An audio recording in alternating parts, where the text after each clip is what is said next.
Radioeta, radioeta.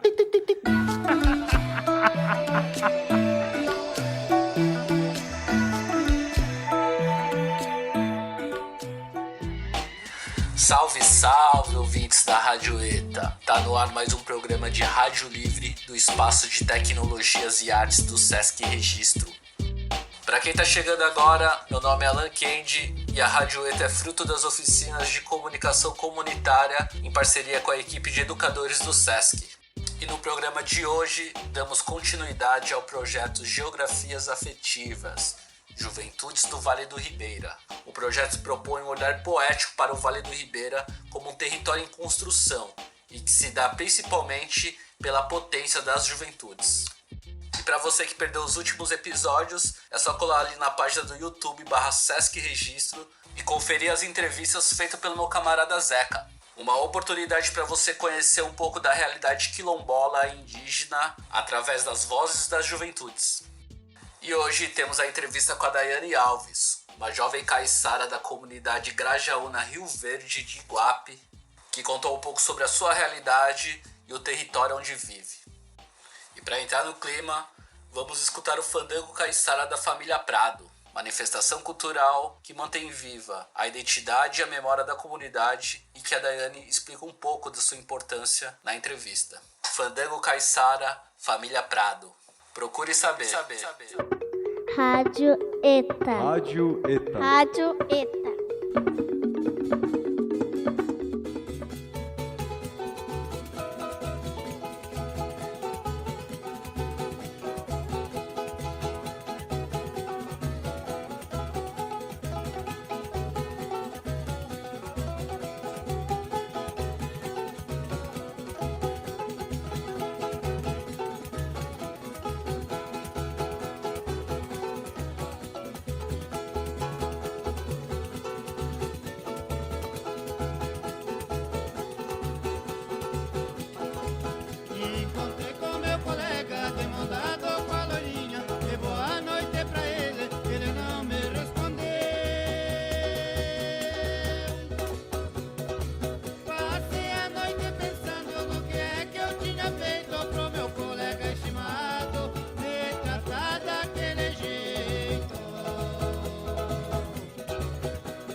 Rádio ETA. Rádio ETA. Rádio ETA.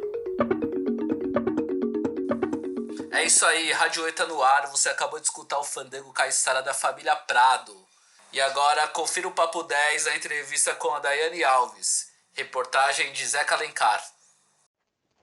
Salve, salve, Alan, salve, salve todas, todos e todos os ouvintes da Rádio ETA. Eu sou o Zeca Alencar, educador aqui do Sesc Registro, e nós estamos começando hoje mais um episódio da série Geografias Afetivas Juventudes do Vale do Ribeira. Para quem ainda não ouviu, eu sugiro que procure aqui no YouTube do Sesc Registro os episódios anteriores, onde eu explico melhor sobre o projeto e também converso com uma jovem liderança guarani e uma jovem liderança quilombola aqui da cidade de Registro. E de Registro hoje nós fazemos um voo online até Iguape, na comunidade Rio Verde Grajaúna, região conhecida como Jureia, para uma conversa com a Daiane Alves, uma jovem liderança caiçara que vai nos contar um pouco, a partir da perspectiva da juventude, toda a luta que a comunidade vem travando para permanecer num território tradicional que é habitado há pelo menos 8 gerações. Bom dia, Daiane. Bom, primeiramente eu quero agradecer imensamente você por ter aceito o nosso convite e dizer que é um prazer receber você aqui na Rádio ETA, receber de maneira online, né? Nesses tempos pandêmicos a gente se encontra através das redes. E para começar a nossa prosa, hoje eu vou pedir para que você se apresente para os e as ouvintes da Rádio ETA. Fale um pouco sobre você. Olá, Zeca e ouvintes, bom dia para todos e todas. Eu que agradeço imensamente o convite para participar da Rádio ETA, né? É um prazer enorme falar do nosso território, né? Do nosso modo de vida caiçara.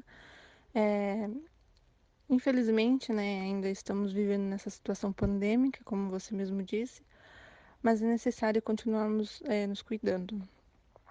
Eu sou a Daiane Caiçara, nascida na comunidade Praia do Una, também estudante da licenciatura em Educação do Campo, pela Universidade Federal do Paraná. Atualmente eu moro aqui na comunidade Grajaúna, Rio Verde, né? E as nossas comunidades aqui, elas se encontram na Jureia, né? Em Iguape, São Paulo. Daiane, para dar sequência aqui na nossa prosa, eu gostaria que você falasse um pouco sobre a história da comunidade Rio Verde Grajaúna. É claro que a gente está falando aí de uma história de pelo menos 8 gerações, mas resumidamente eu gostaria que você contasse para os nossos ouvintes, sobretudo aí as últimas décadas, né? Todo o processo de luta e as batalhas que a comunidade vem travando para a permanência nesse território tradicional caiçara. Bom, para começar, né, as nossas comunidades elas estão localizadas no litoral sul do estado de São Paulo, né, no município de Iguape. As nossas comunidades elas vêm sofrendo, né, desde a década de 50, mais ou menos, né, com a especulação imobiliária, né, grilagem de terras, onde alguns de nossos ancestrais foram forçados, né, a vender suas terras por um preço muito injusto, né? E depois disso, os grileiros eles venderam, né, as terras para grandes proprietários de empresas, né, que vieram com ideias de projetos, né, para construírem condomínios de luxo aqui. E em seguida, né, lá na década de 70, né, iniciou-se um outro projeto, né, agora pelo governo federal, né, de construção de 2 usinas nucleares, né, aqui na nossa região. E com isso, né, começou um movimento contra, né, a formação das usinas, sendo intitulado de Movimento Ambientalista, né, que acarretou na criação da Estação Ecológica Jureia Itatins, né, que é uma unidade de conservação de proteção integral e que não permite a presença humana, né. Assim, sobrepondo um território de comunidades tradicionais, né, que aqui viviam e vivem, né, até hoje, com seu modo de vida, né, com seu modo de vida, com a sua cultura, né, com as suas crenças, né, e que sempre preservou a natureza, né. De lá para cá, com todo o nosso modo de vida sendo proibido, né, foi inevitável, né, a expulsão e extinção também, né, de algumas, de várias, né, comunidades da Jureia. Hoje, algumas comunidades, né, com muito custo, continuam resistindo, né, assim como nós aqui da comunidade Grajaúna, Rio Verde e Praia do Una. Em 4 de julho de 2019, né, em mais um ato, né, de opressão, a Fundação Florestal do Estado de São Paulo, né, fez a demolição de 2 de nossas casas de forma arbitrária e ilegal, né, e sem que pudéssemos ao menos ter um processo de diálogo, né, continuado, como sinalizado em um acordo entre a comunidade, né, o Ministério Público Federal e a própria fundação. E no dia, né, da demolição, aqui no dia 4, eu e a Vanessa, né, dona da outra casa, né, a gente não estava aqui no dia, a gente estava em Matinhos, né, no curso de Educação do Campo, na Universidade Federal do Paraná. E, infelizmente a gente não estava aqui nesse dia, né? E com isso a quantidade de pessoas aqui diminuíram, né? Não tinha todo mundo da comunidade, só algumas pessoas, né? Aqui dos nossos familiares e foram eles, né? Que resistiram na terceira casa, né? Junto com a Karina, né, que é também a dona da terceira casa, que estava grávida. Ela não saiu da casa, né, então todos os familiares também resistiram junto com ela, né. E também teve, né, é, uma ação, né, judicial por meio da Defensoria Pública que em liminar manteve a casa, né. Obrigado, Daiane, por traçar esse panorama histórico de pelo menos das últimas 7 décadas, e aí de sucessivas tentativas de expulsão das comunidades caiçaras tradicionais da Jureia, né? Ora pela especulação imobiliária, ora para a construção de grandes obras como as usinas nucleares na década de 70, e também por um ambientalismo hipócrita e criminoso que prega a falsa ideia de um ambiente sem a presença humana. E destaco por parte do Estado, né? Que ao invés de cumprir a sua função constitucional de proteção às comunidades tradicionais, age de forma contrária, criminalizando as comunidades, também fazendo de tudo para expulsá-las pelo cansaço. Pegando esse gancho, Gaiane, eu gostaria que você contasse para a gente qual a importância do território para a manutenção da cultura tradicional caiçara, sobretudo para manutenção para os jovens. Então, Zeca, o território para a nossa comunidade é muito importante, porque é onde se transmite os saberes passados de geração em geração. É como se fosse uma sala de aula, pois aqui a gente aprende desde pequeno o uso de algumas plantas medicinais, né, como fazer um chá, por exemplo, né? Como também as fases da lua, ela interfere no plantio de uma roça, na pescaria, enfim. Aprendemos a ler a natureza com os mais velhos também, né? E nossa cultura também está muito ligada na religiosidade, né? E no fandango, que reúne as pessoas para as festividades e mutirões, né? Com isso, ficamos com o desafio de passar o que aprendemos, né, para os mais jovens, né, que estão vindo, como nossos filhos, como também os sobrinhos, né, os netos. Daiane, na sua resposta anterior, você falou sobre o fandango caiçara e a importância dessa manifestação cultural para a comunidade. Eu acredito que nem todo mundo que está ouvindo esse programa conheça e saiba o que é o fandango caiçara. Então, gostaria que você explicasse para a gente o que é o fandango. O fandango, ele reúne músicas e danças, né, e que está fortemente associado ao modo de vida das comunidades caiçaras, né, que vivem entre o litoral sul, né, e sudeste do Brasil.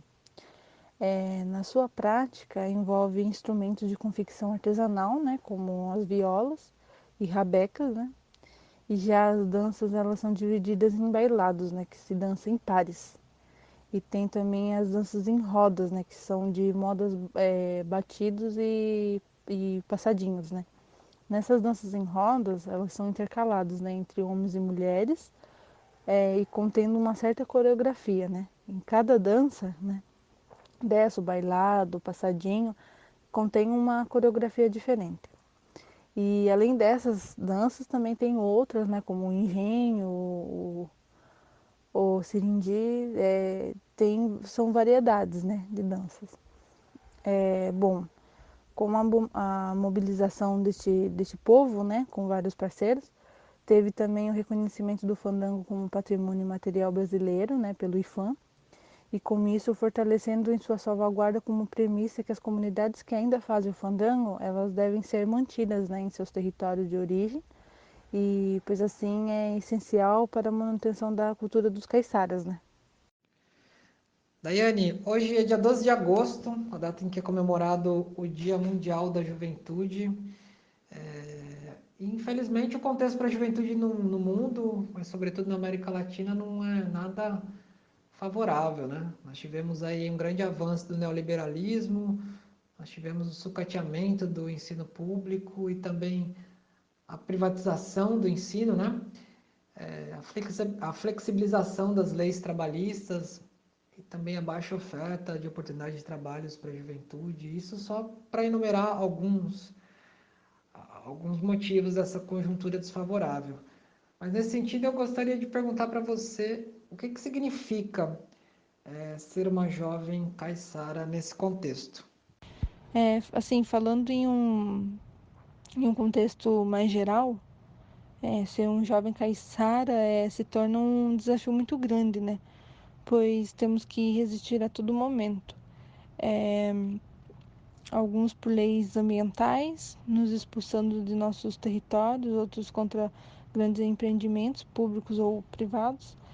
Podemos usar como exemplo aqui a minha própria comunidade, né, que a principal dificuldade é a discriminação do Estado com os jovens que aqui residem, né, pois é negado as roças de subsistência, né, a moradia em si, a falta de manutenção aqui dos acessos, né, como estradas, pontes.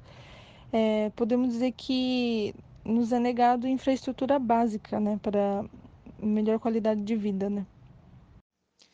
Daiane, complementando um pouco a pergunta anterior, eu quero perguntar quais são os desafios enfrentados pela juventude caiçara aqui na nossa região e quais são os desafios próprios da comunidade aí da Jureia, né, da comunidade Rio Verde e Grajaúna. Os principais desafios aqui da nossa região, elas estão ligados principalmente, né, ao racismo ambiental, né, que acha que uma comunidade tradicional ela não pode gerir seu próprio espaço, né. Eu vou usar mais uma vez aqui o nosso território como exemplo, que é sobreposto por uma legislação que ao invés de proteger, né, a natureza aqui e a comunidade, né, que aqui sempre viveu, ela faz o contrário, ela expulsa, né, as comunidades em nome de uma preservação que não funciona, e os problemas eles não acabam aí, né? Em outras comunidades, por exemplo, eles enfrentam uma forte pressão, né, da especulação imobiliária, que com ela traz uma cultura de massa, né, que muitas vezes influenciam diretamente no modo de vida dos jovens, dos jovens, né, das comunidades, como na música, na religião e nos seus próprios valores, né. Daiane, pensando no que você já contou para a gente sobre esse último processo de ataque, né, por parte do Estado, é bom que se frise isso, né, por parte do Estado, que culminou com a derrubada das duas moradias, é, como a comunidade se mobilizou, né, e ela vem se mobilizando para a luta. Obviamente a comunidade nunca esteve desmobilizada, mas acredito que esse processo de ataque sistemático também exige da comunidade um processo mais intenso de luta, né? Eu acompanhei aqui, mesmo que de longe, um pouco disso, desse processo todo. E me parece que a juventude ela esteve muito à frente, né? De toda a resistência, junto, claro, com os adultos e os mais velhos da comunidade. E também esse processo me pareceu muito pedagógico, uma pedagogia da luta, né? E a comunidade vem fazendo muitas parcerias com universidades, com entidades públicas comprometidas com a democracia, né? Como a própria defensoria que você citou, e também com outras comunidades aqui da região e de outros estados, né? Conta um pouco pra gente como é que foi esse processo e como é que ele vem sendo, né? Então, é um processo de resistência da comunidade que não é de agora, né? Já vem de muitos anos a busca de diálogo, né? Com vários atores da sociedade, né? Buscando formas das comunidades permanecerem em seus territórios com seu modo de vida e preservando o nosso território. Por isso que com a violência vivida em 2019, tivemos o apoio desses parceiros que já nos acompanham, né, há muitos anos na luta. E o nosso trabalho como jovem é continuar, né, um trabalho de mobilização, né, constante e a busca de informações com os mais velhos, né? E com isso possibilita o maior engajamento da juventude nesse processo, né? Daiane, eu queria falar um pouco sobre educação. Uma das estratégias que o Estado tem utilizado nesse projeto de sucessivas tentativas de expulsão pelo cansaço, né, das comunidades tradicionais dos seus territórios é o fechamento de escolas. Pensando nisso, você que é estudante de educação do campo, que trabalha muito com a ideia da pedagogia da alternância, eu queria primeiro que você explicasse para a gente um pouco sobre a educação do campo e a pedagogia da alternância. E também gostaria que você falasse sobre a importância de haver uma escola na comunidade e que essa escola ela seja pensada pela própria comunidade e a partir do seu modo de vida e das necessidades, né? Inclusive já houve uma experiência de escola caiçara na comunidade da Cachoeira do Guilherme, né? Bom, a educação do campo, ela traz como princípio, né, o fortalecimento da cultura da comunidade, né, e com isso também fortalece a educação a partir do modo de vida de cada povo, né. É, assim, sendo ideal, né, para a formação das comunidades do campo, né, que lá no ensino comum a gente sabe que são desligados, né, de sua própria história com o território em que vivem, né, e assim perdendo também sua identidade. Então, Zeca, como você bem disse, já tivemos sim uma experiência, né, na Cachoeira do Guilherme, e é com base nessas experiências, né, que criaremos uma escola diferenciada em nosso território aqui, né? E para que a formação de nossos filhos, né, possam ser interligados com os conhecimentos tradicionais da comunidade, né? Pautada na pedagogia da alternância, né, e aos princípios da educação do campo. Daiane, já encaminhando um pouco aqui infelizmente, para o final da nossa prosa. É sempre muito bom e para mim é sempre uma felicidade poder conversar com jovens das comunidades tradicionais e perceber o quanto a juventude tem se engajado historicamente pela defesa do seu território, da sua cultura e do seu modo de vida. Isso me deixa muito feliz e me faz, como diria Paulo Freire, me faz ficar esperançado. Pensando nisso, só para falar um pouco mais de desafio, né? Queria entender um pouco como é que a comunidade vem enfrentando, né, o desafio da pandemia do Covid-19, né? Ao longo de todo esse processo de luta que você contou pra gente, ainda tem uma pandemia, né? Como tem sido isso para a juventude? Então, né, aqui na nossa comunidade, a pandemia ela só agravou mais a nossa situação, né? Pois com a demolição das nossas casas, agora a gente mora em 3 famílias em uma casa só, né? E com isso dificultou o nosso isolamento social, né? Que foi necessário. Aqui na comunidade, no primeiro momento da pandemia, que a gente não sabia como agir contra o vírus, né? Tivemos que nos isolar e também criar algumas regras, né, para os familiares que aqueles que quisessem nos visitar tinham que fazer 15 dias de quarentena, né, para poder depois vir. E além disso, também com a pandemia tivemos que nos acostumar, né, com um novo modo de mobilizar e nos encontrar, né, com os parceiros, que é através da internet, né, que é com essa forma remota, né, até mesmo para participar das aulas, né. Então, para a gente, assim, está sendo um desafio muito grande, né. A gente está chegando ao fim da nossa conversa. E eu queria, como eu citei Paulo Freire aí no na nossa última pergunta, acho que um dos caminhos do esperançar, né, essa esperança sem espera que o Paulo Freire nos ensina, é o sonho, né, o sonhar, é o projetar, é pensar num futuro.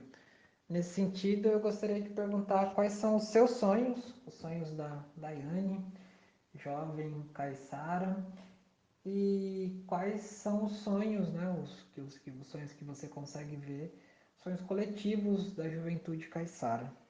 Bom, Zeca, já que estamos chegando ao fim, né, daqui da nossa conversa, da nossa prosa, gostaria de agradecer imensamente o convite. Eu fico muito feliz por poder compartilhar um pouco da nossa história, do nosso modo de vida aqui, das comunidades da Jureia, né? Ainda mais representando os jovens, né? E respondendo a pergunta, assim, eu acho que meu sonho, ele se entrelaça, né, com os principais sonhos da comunidade, né, inteira. Que é ter uma vida boa e digna, né? Sendo respeitada, né, com nossas casas reconstruídas, para que possamos seguir nossas vidas, né, transmitindo nossos conhecimentos para os mais jovens que estão por vir, né? Assim como continuar cuidando da nossa comunidade, né?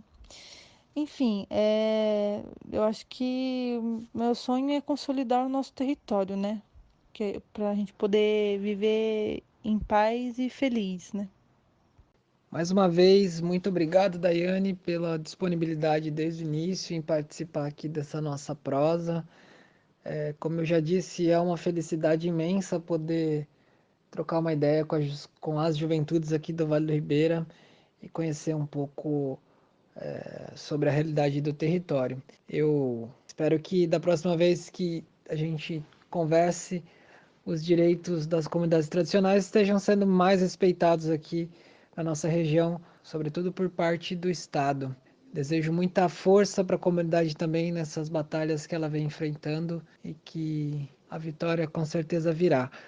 É isso, um abraço para você, Daiane, um abraço para todos, todas e todos os ouvintes da Rádio ETA. Obrigado, Alan. Em novembro nós temos mais um episódio. Fiquem ligados na programação e até lá. Abraços.